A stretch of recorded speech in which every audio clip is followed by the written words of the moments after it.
요한복음 6장 1절에서 15절까지를 함께 읽도록 하겠습니다. 제가 먼저 읽겠습니다. 요한복음 6장 1절부터 15절까지입니다. 그 후에 예수께서 디베랴의 갈릴리 바다 건너편으로 가심에 큰 무리가 따르니 이는 병자들에게 행하시는 표적을 보았음이로다. 예수께서 산에 오르사 제자들과 함께 거기 앉으시니 마침 유대인의 명절이 유월절이 가까운지라. 예수께서 눈을 들어 큰 무리가 자기에게로 오는 것을 보시고 빌립에게 이르시되 우리가 어디서 떡을 사서 이 사람들을 먹이겠느냐 하시니, 이렇게 말씀하시면 친히 어떻게 하실지를 아시고 빌립을 시험하고자 하심이라. 빌립이 대답하되 각 사람으로 조금씩 받게 할지라도 200데나리온의 떡이 부족하리이다. 제자 중 하나 곧 시몬 베드로의 형제 안드레가 예수께 여짜오되 여기 한 아이가 있어 보리떡 5개와 물고기 2마리를 가지고 있나이다. 그러나 그것이 이 많은 사람에게 얼마나 되겠사옵나이까. 예수께서 이르시되 이 사람들로 앉게하라 하시니 그곳에 잔디가 많은지라 사람들이 앉으니 수가 5,000명쯤 되더라. 예수께서 떡을 가져 축사하신 후에 앉아있는 자들에게 나눠주시고 물고기도 그렇게 그들의 원대로 주시니라.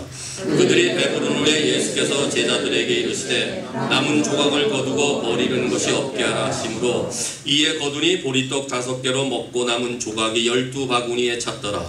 그 사람들이 예수께서 행하신 이 표적을 보고 말하되 이는 참으로 세상에 오실 그 선지자라 하더라. 그러므로 예수께서 그들이 와서 자기를 억지로 붙들어 임금으로 삼으려는 줄 아시고 다시 혼자 산으로 떠나가시니라.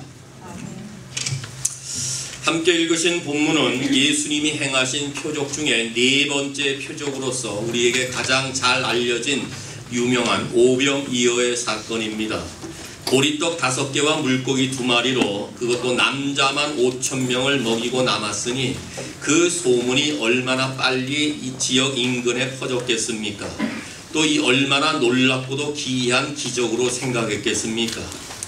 그 사건이 엄청나고도 놀라운 감동적인 사건이었기 때문에 사복음서의 기록자들은 이 기록을 모든 복음서에 다 기록으로 남겨두었습니다. 아마도 주일학교 때부터 교회 생활을 하신 분들은 수없이 들어왔던 말씀일 것입니다. 그래서 교회 생활에 익숙한 성도들은 너무나 많이 들었던 말씀이기에 또 듣고 싶은 설교가 아니라고 생각하기도 합니다. 또한 설교자도 마찬가지로 다시 전하기를 꺼려할 정도의 말씀입니다. 그러나 이 사건은 사복음서에서 모두 다 취급할 만큼 아주 중요하고 깊은 의미를 가진 기적 이사임을 다시 한번 생각해 보면서 오늘 이 아침에 하나님께서 주시는 귀한 진리를 밝히 깨달아 알 수 있기를 바랍니다. 특히 잘 알고 있다는 본문일수록 아주 세밀하게 주의를 기울여 정말 무엇을 말하는지를 잘 아셔야 됩니다. 그래서 겸허하게 말씀을 받아들이는 가운데 내가 정말 알고 있는 것이 무엇인지를 깨달을 수 있기를 바랍니다. 예수님께서는 이 땅에 오셔서 표적을 행하시게 될 때 남들에게 보이기 위한 표적을 행하신 적이 한 번도 없으십니다. 이 표적 가운데는 언제나 진리를 드러내고자 하신 하나님의 귀한 뜻이 있습니다. 그래서 사도 요한은 이 이적 사건을 표적이라고 말하는 것입니다. 표적은 표적은 예수님이 누구이신지를 증거하고 있기 때문에 그렇습니다. 오늘 이 표적을 통해서 예수님께서 우리에게 보여주시는 것이 무엇인지, 참 신앙생활과 바른 신앙의 모습은 무엇인지를 확인할 수 있기를 바랍니다.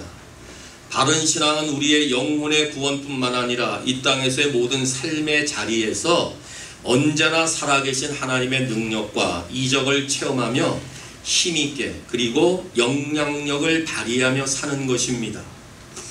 그러면 오늘 오병이어의 표적을 통하여 하나님이 우리에게 보여주시려는 진리는 무엇일까요? 이 땅에서 우리가 성도로서 날마다 하나님의 능한 손길을 체험하며 힘있게 사는 비결은 과연 무엇일까요? 먼저 하나님을 전폭적으로 신뢰하는 자가 되어야 합니다.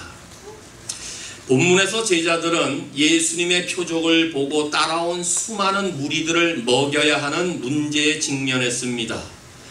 지금 유월절이 가까이 오고 있었기 때문에 따라왔던 모든 그 사람들은 아마 유월절 행사를 드리려고 찾아왔던 수많은 무리들이 이 가운데 포함되어 있을 것입니다.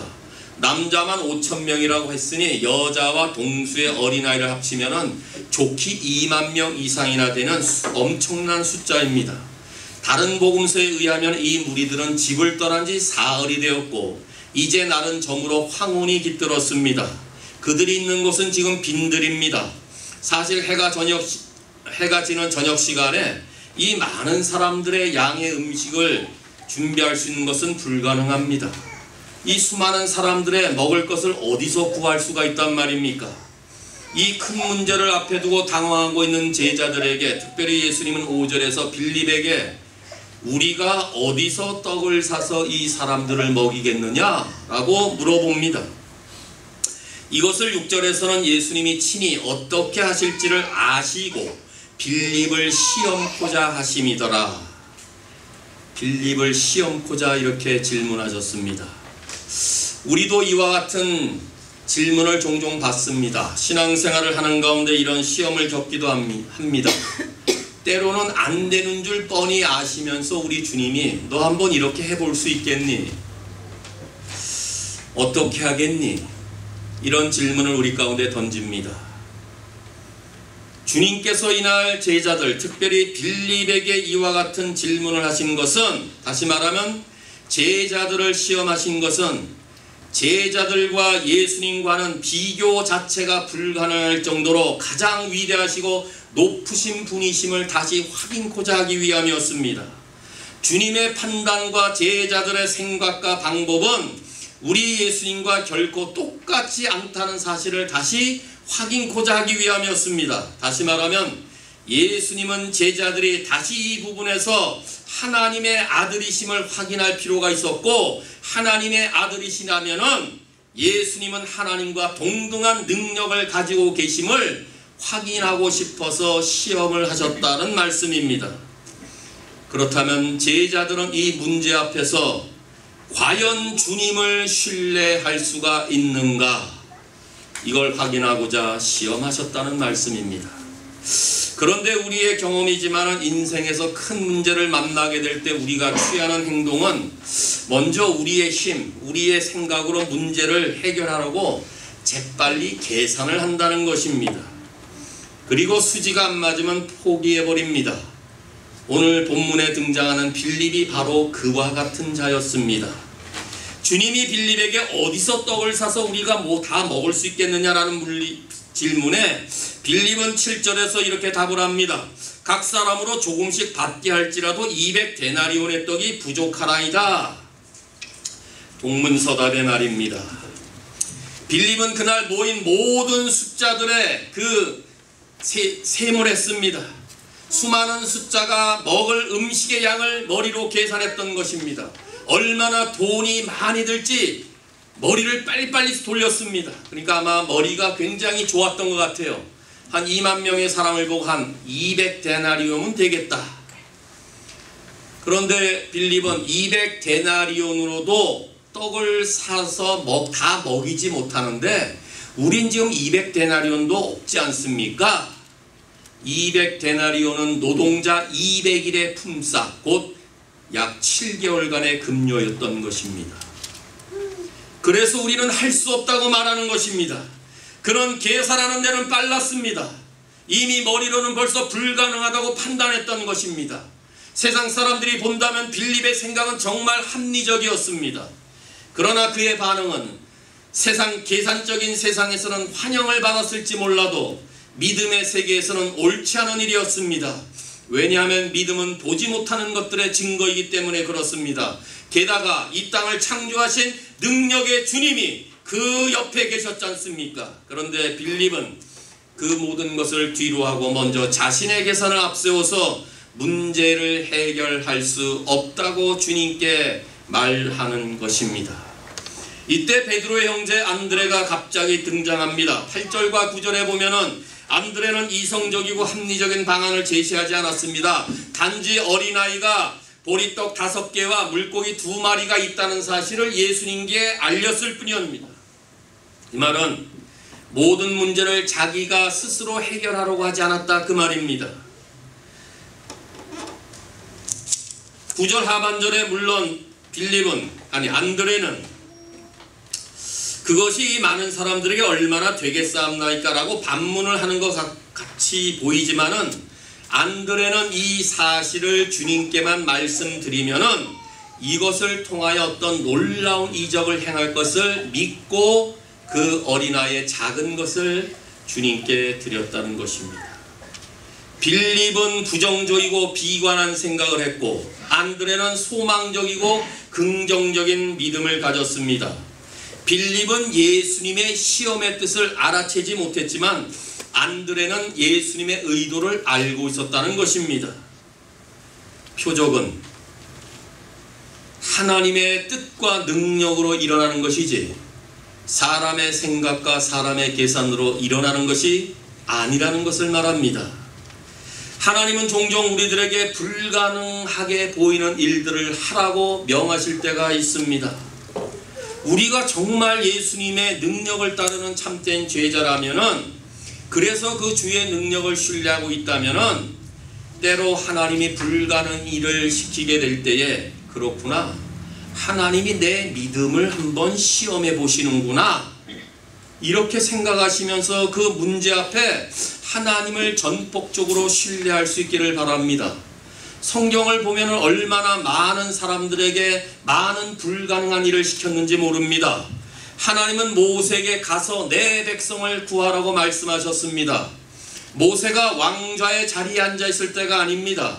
권력의 자리에서 군림하고 있었을 때가 아닙니다. 모세의 인생이 거의 끝나간 것처럼 보일 때, 그것도 양떼나 치는 목자의 자리에 있을 때 그렇게 씁니다. 모든 권력을 다 잃어버렸습니다. 한 사람을 죽이고 도망자의 신세로 미디안 광야로 도망갔을 때 그의 나이 80세의 노인에 불과한 자였습니다. 그런데 하나님이 갑자기 내 백성을 가서 구하라 명하셨습니다. 기드온을 미디안과의 전쟁에서 보내신 하나님은 단지 300명의 백성들을 데리고 수만의 미디안 사람들과 상대로 싸우라고 말합니다.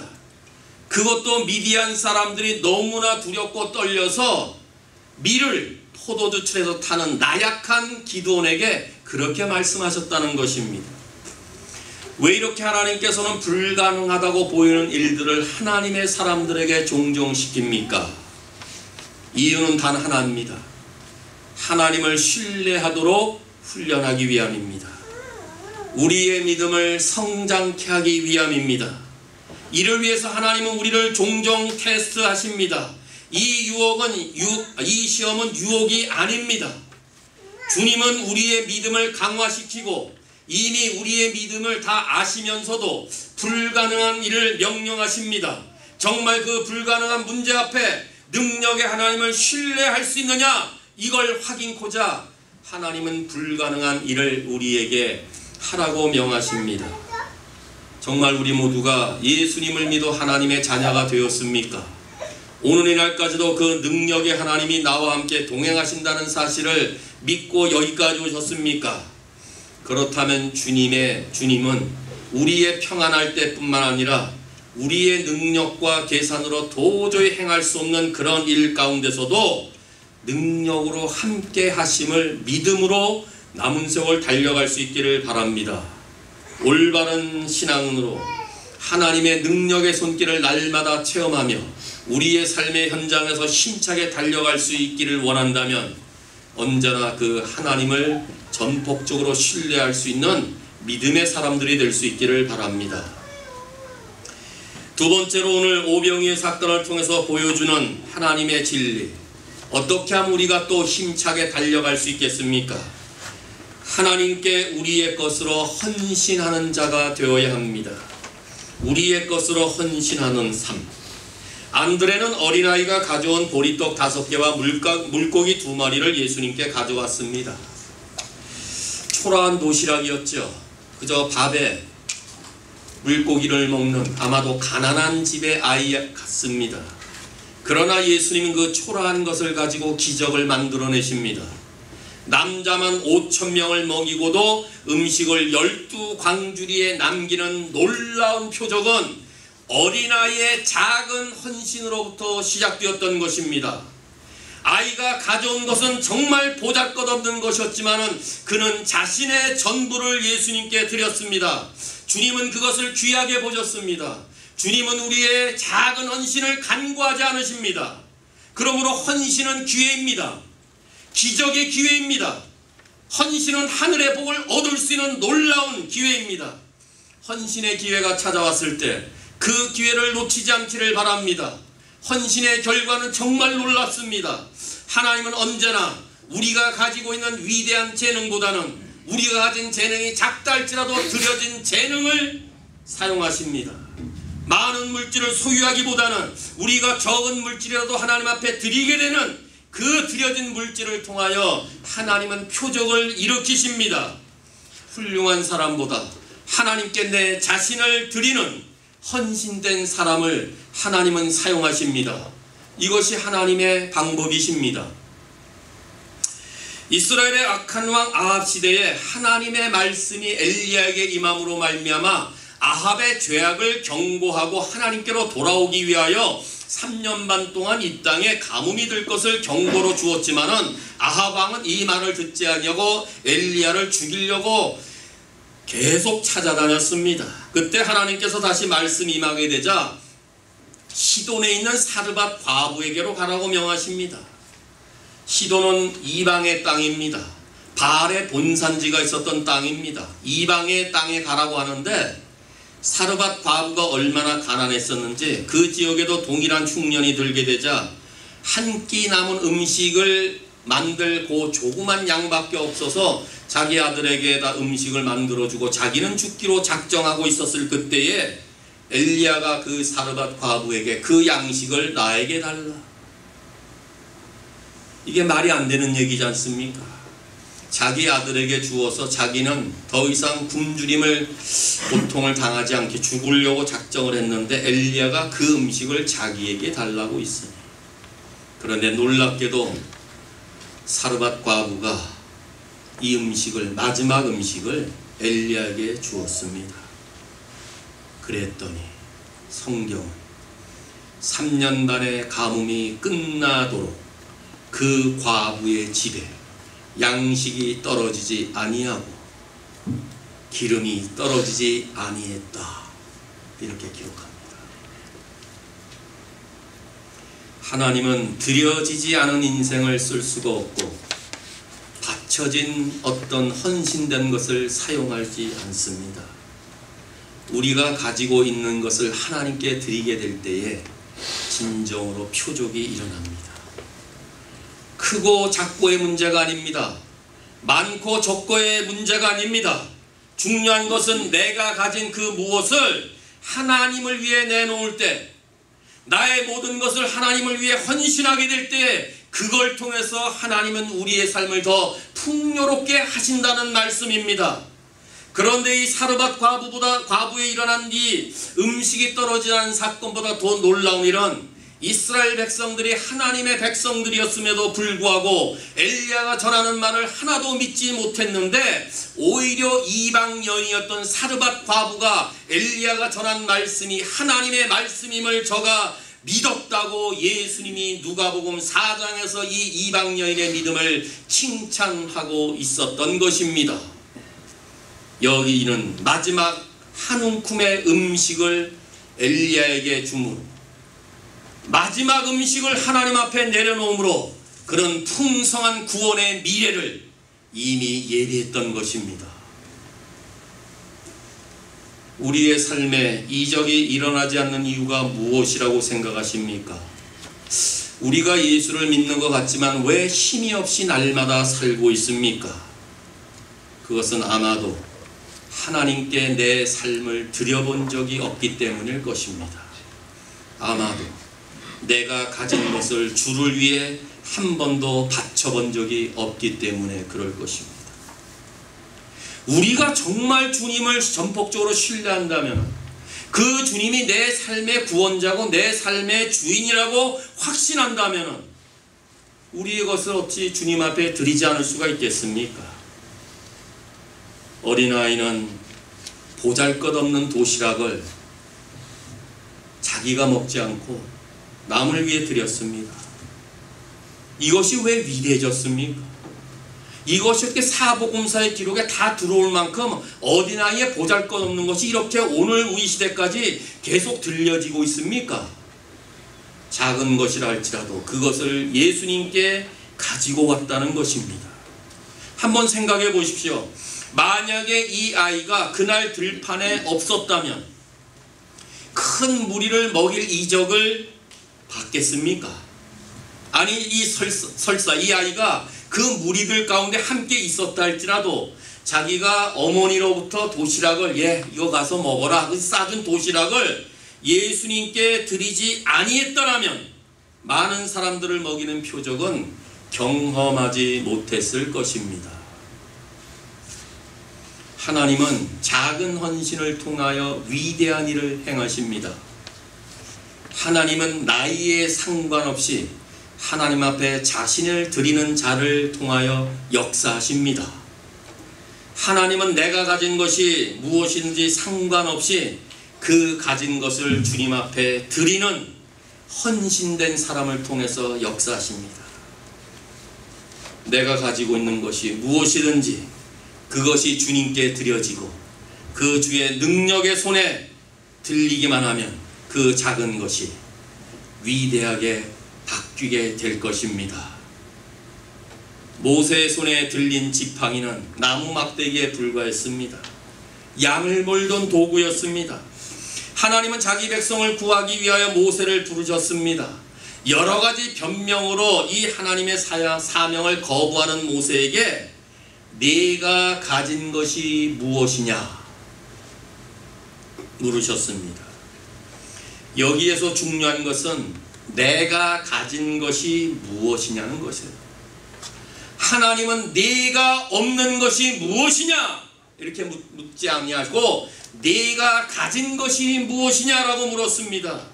그러자 이 모세의 지팡이 그것이 하나님께 드려지고 하나님의 능한 손에 잡히자 그 지팡이는 홍해를 가르는 지팡이가 되었고 바위에서 물을 내는 도구로 바뀌었습니다. 하나님은 드려진 인생을 사용하십니다. 하나님은 내가 가진 것을 헌신할 때 그것을 통하여 역사하십니다. 하나님은 드려진 그것을 가지시고 우리에게 배가가 되도록 넘치도록 심어주십니다. 갈라디아서 6장 7절 스스로 속이지 말라. 하나님은 업신여김을 받지 아니하시니 사람이 무엇이든지 심든지 그대로 거두느니라. 심지 않으면 거둘 수가 없습니다. 드려지지 않으면 역사가 일어날 수 없습니다. 심은 것을 거둡니다. 드려진 것이 역사되는 것입니다. 심은 것만을 통하여 하나님은 역사하십니다. 그런데 하나님은 심은 것보다 더 많이 거두게 하십니다. 오병이어 아주 5 작은 도시락 한 사람이 먹어도 부족할 그 음식 그것이 하나님 앞에 드려졌을 때 하나님은 엄청나게 내가 드린 것보다 더 풍성하게 채워주신다는 말씀 아니겠습니까? 하나님의 이적을 체험하려면 먼저 심어야 합니다. 먼저 드려야 합니다. 그때 풍성한 복을 경험하게 됩니다. 우리가 정말 내 삶의 주님이 우리 예수님이라면, 그래서 내 문제를 해결해 주실 것을 믿고 바란다면 내 모든 문제뿐만 아니라 내 인생 나머지의 모든 전체를 하나님께 올려드릴 수 있길 바랍니다. 내 시간, 내 물질, 내 건강, 내 자녀, 내 달란트 등 모든 문제를 다 하나님께 올려드리십시오. 왜입니까? 이것이 바로 우리가 주님을 신뢰하고 있다는 표시이기 때문에 그렇습니다. 그렇다면 드림이 없는 고백은 거짓된 고백이고 헌신이 없는 믿음은 가짜 믿음입니다. 예수님이 그렇게 하셨는데요. 예수님이 그렇게 사셨는데요. 십자가에서 나를 위해서 모든 것을 다 쏟아 부어 주셨는데요, 나를 위함이었습니다. 우리 모두를 위한 것이었습니다. 그의 생명마저도 다 하나님께 드렸습니다. 우리의 구원의 은혜의 풍성한 복을 위해서, 하늘의 기업의 놀라운 기업을 우리에게 다 주시기 위해서 우리 주님이 삶을 하나님 앞에 드렸습니다. 나를 위한 것이었습니다. 우리 모두를 위한 것이었습니다. 그렇다면 이러한 놀라운 은혜를 받은 자가 어찌 드림이 없는 고백으로 일관할 수가 있겠으며 헌신 없는 믿음을 우리가 가질 수가 있겠습니까? 2000년 전에 우리 주님께서 우리를 위해 모든 것을 다 주신 것을 믿고 그 일을 확신하여 이날 여기까지 왔다면, 이제 남은 인생은 우리가 주님을 위해 우리의 모든 것을 다 드려야 될 때가 아니겠습니까? 작은 열쇠가 풍요의 문을 엽니다. 하나님은 우리가 가진 것을 통하여 더 풍성한 은혜를 베풀기를 원하십니다. 그때 우리는 주님의 능한 손길을 한없이 경험하게 될 것이고, 경험한 그 주의 능력을 통하여 우리는 남은 세월 힘차게 살아가게 될 것입니다. 그러니 평생 믿음의 경주를 능력 있게 살기 위해서 우리에게 있는 것으로 주님께 헌신하는 남은 세월 될 수 있기를 바랍니다. 우리가 이제 남은 세월 하나님 앞에서 힘차게 살아가며 날마다 하나님의 능한 손길을 얻기 위해서는 마지막으로 하나님의 역사하심을 믿고 감사하는 자가 될 수 있기를 바랍니다. 감사하는 자. 예수님은 무리들을 앉게 하신 후에 어린아이의 도시락을 들고 이렇게 외쳤습니다. 11절 상반절, 예수께서 떡을 가져 축사하신 후에. 여기서 원래 축사하셨다는 이 단어는 감사했다는 단어입니다. 감사하며 기도했다. 그게 축사입니다. 어린아이의 도시락을 받아들고 그냥 그의 능력으로 떼어준 것이 아니라 보잘것없는 그 도시락을 붙들고 하나님 앞에 감사의 기도를 드렸다, 그 말입니다. 사실 예수님이 하나님이지 않습니까? 하나님의 아들이지 않습니까? 그 능력으로 다 놓아줘도 됩니다. 그런데 이 작은 것을 가지고 예수님은 하나님으로서 보리떡 5개와 물고기 2마리를 손에 잡고 감사의 기도를 그의 아버지께 드렸다는 것입니다. 이 감사의 행위야말로 진정 믿음의 표시 아니겠습니까? 2만 명 이상이나 모인 곳에서 그렇게 수많은 사람들이 보는 자리에서 보리떡 5개와 물고기 2마리를 놓고 감사하는 주님의 그 놀라운 모습을 한번 생각해 보십시오. 이것은 현실을 초월해서 드리는 감사입니다. 모든 조건을 뛰어넘는 감사입니다. 또 이 감사는 미래적 감사입니다. 앞으로 되어질 믿음의 역사를 보면서 드리는 감사입니다. 아까 권사님 기도 가운데 우리에게 예배 처소를 주실 것을 믿고 감사한다고 했습니다. 지금은 얻었지 못했지만, 지금은 아직도 어떻게 될지 모르지만 하나님께서 그것을 주실 것을 믿고 역사하시는 것을 믿고 감사를 한 이것이야말로 우리가 마지막 생애를 힘차게 살아가는 것이고, 이것이 바로 우리가 하나님 앞에서 바른 신앙의 걸음을 간다, 그 말입니다. 장차 되어질 믿음의 역사를 보면서 드리는 감사가 넘치는 삶을 살게 된다면 우리는 평생 힘있게 달려갈 수가 있습니다. 예수님은 받쳐진 도시락을 인하여 하나님 앞에 감사했습니다. 오병이어 작은 것이 가져다 줄 복을 미리 바라보면서 감사하신 것입니다. 이때 하나님이 영광을 받으십니다. 그리고 그 후에 놀라운 기적이 일어났던 것입니다. 11절 하반절, 앉아있는 자들에게 나눠주시고 물고기도 그렇게 그들의 원대로 주시니라. 원대로 먹었대요. 마음껏 먹었대요. 남자만 5,000명, 어린아이 여자 다 포함한 엄청난 숫자가 먹었대요. 실컷 먹었대요. 그리고 남은 것이 12광줄이었도다. 엄청난 놀라운 이적이 예수님의 축사, 예수님의 감사의 기도 가운데 하나님이 영광을 받자 표적의 놀라운 사건으로 복을 가져다 주셨다는 것입니다.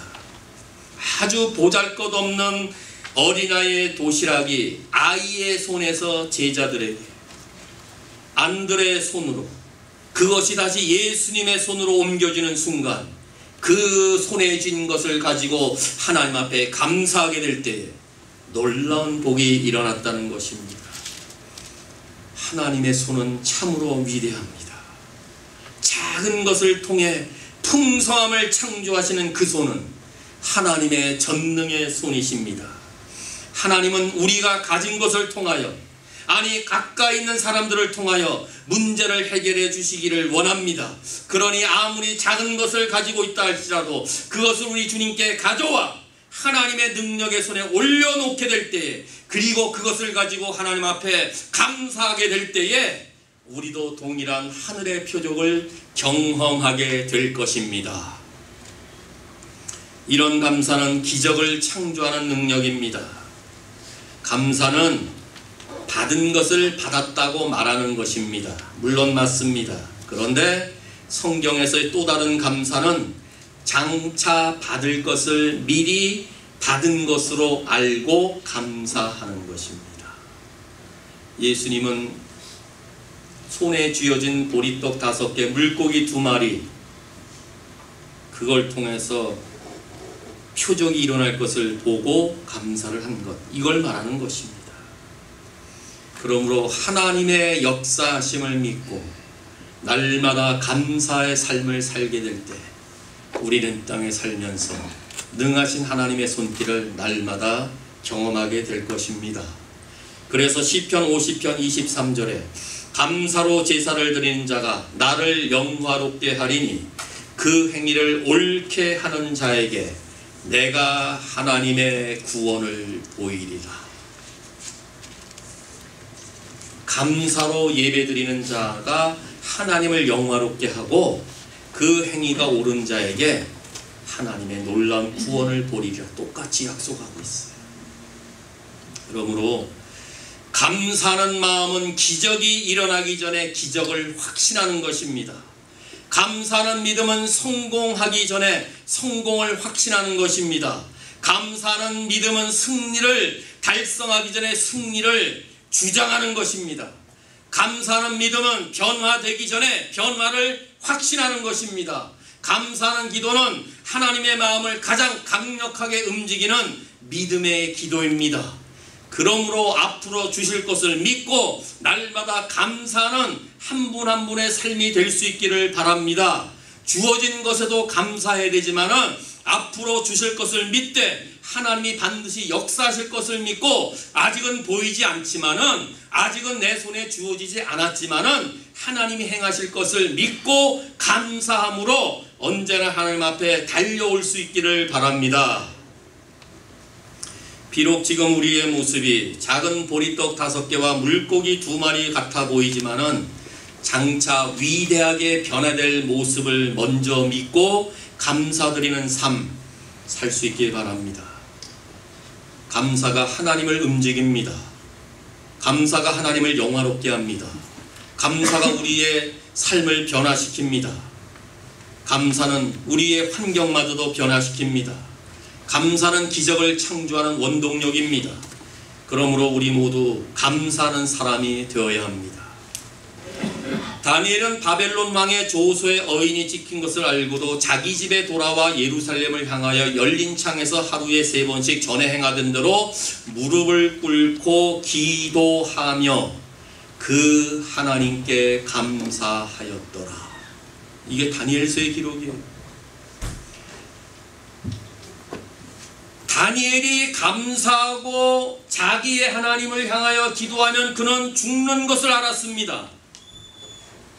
하나님께 감사하며 기도하는 것을 남들이 보게 되면은 자신은 사자의 밥이 되어 온몸이 갈기갈기 찢길 것을 누구보다도 가장 잘 알았습니다. 그런데 오늘 성경에는 그는 알았음에도 불구하고 끝까지 기도하며 그 하나님께 감사했다고 말합니다. 하나님을 믿는 신앙을 위해 자신의 목숨까지 내어놓고 감사하는 다니엘의 순교적 감사야말로 감사의 최고봉이라 할 수 있지 않습니까? 죽음을 앞에 둔 사람이 어떻게 하나님 앞에 감사의 기도를 드릴 수가 있나요? 결국 하나님은 배고픈 사자의 입을 막으셨고 그를 살려 사자 굴 속으로부터 건지셨습니다. 어떤 일 이후에 하나님께서 그를 구원해 주실 것을 미리 알고 죽음 앞에서도 기도하되 그 하나님께 감사한 이후에 놀라운 표적이 일어났던 것입니다. 대신에 그를 죽이려고 음모를 꾸몄던 그 사람들은 사자의 밥이 되도록 하셨습니다. 결국 평생 동안 감사를 드린 다니엘은 바벨론의 느부갓네살, 벨사살 왕, 다리오 왕, 그리고 페르시아의 고레스 왕의 시기까지 형통의 복을 누리는 삶이 되었던 것입니다. 이렇듯 다니엘은 우리에게 기도하는 사람이 진정으로 감사할 수 있고 깨끗하고 정결하게 사는 사람이 감사할 수 있으며 늘 변함없이 감사하는 사람이 위기 속에서도 감사할 수 있음을 우리들에게 알려주고 있습니다. 그러니 작은 것에 감사하십시오. 그러면 큰 것을 얻을 수 있습니다. 부족한 것에 감사하십시오. 그러면 넘침이 있게 될 것입니다. 고통 중에 감사하십시오. 그러면 문제가 해결될 것입니다. 있는 중에 감사하십시오. 그러면 지금도 누리며 살 것입니다. 지극히 작은 것에 감사하는 사람이 날마다 감사할 수 있는 것이고 작은 것을 감사할 수 있는 사람이 가장 많은 것을 감사할 수 있는 것이며 작은 것을 감사하는 사람이 쉬지 않고 기도할 수 있다는 평범한 진리를 오늘 이 아침에 다시 한번 깨달을 수 있기를 바랍니다. 우리의 삶에 이런 기적이 일어나고 싶지 않겠습니까? 날마다 정말 하나님의 능력의 손길을 체험하고 싶지 않으십니까? 그렇다면 하나님의 기적을 체험하고 감사하는 것도 좋은 일이지만 아직 아무 일도 일어나지 않은 상태에서 하나님께서 그 문제를 해결해 주실 것을 믿고 감사하는 그 믿음으로 달려가는 남은 세월 될 수 있기를 바랍니다. 그러므로 기적을 베풀어 주시는 그 하나님을 바라보며 우리도 믿음으로 감사하는 중에 날마다 주의 능한 손길을 체험하며 힘있게 살아가는 평생이 될 수 있기를 바랍니다. 사랑하는 성도 여러분, 본향을 향해 달려가는 우리의 믿음의 여정 가운데에 우리의 힘으로 해결할 수 없는 문제의 장벽을 만나기도 합니다. 이것 때문에 때로는 우리가 실망도 하고 절망도 하고 포기도 합니다. 하지만 불가능한 문제도 해결될 수 있는 길이 있습니다. 그것은 하나님은 내 생각과 내 판단과 나의 가는 길과 절대적으로 다르시며 나보다 훨씬 높고 위대하신다는 사실을 온전히 믿음으로 주님만을 전폭적으로 신뢰하면 됩니다. 그래서 주님을 쫓아 지금까지와는 달리 전혀 다른 차원의 삶을 주님을 신뢰하는 가운데 행할 수 있기를 바랍니다.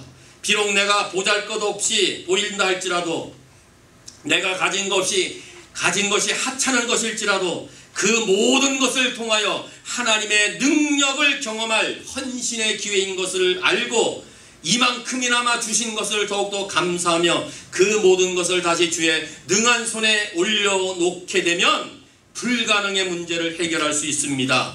이럴 때 하나님은 우리의 삶의 역사시오 우리의 삶 속에 날마다 하늘의 표적을 경험하게 될 것입니다.